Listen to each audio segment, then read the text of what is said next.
Аюулгүй. Ийм юмтэй.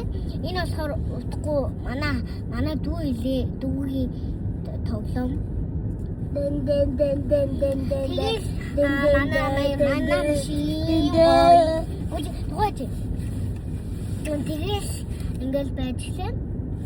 Манайхаа өнөөдөр би манай хөрхөдөө цаавас.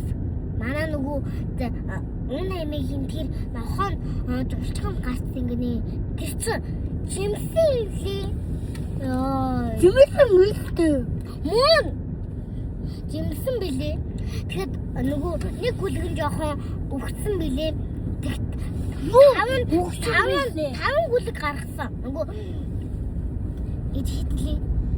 Харин хэд гарлаа? 5 гүлэг гарсан билээ. Тэгэхээр би хоолын тэмээ туутай мэлээ биш надах чинь. Имээ хоол өгч чадахгүй. Тэр зурдрууд нь хоол өгөхөд ээж нь зэтэр Ой миний охин яагаад гацж яриад байгаа юм бэ? Гүдгэнүүдээ юу яагаад хоол идүүлэхэд би ямар хам за ээжээ хөөе Ай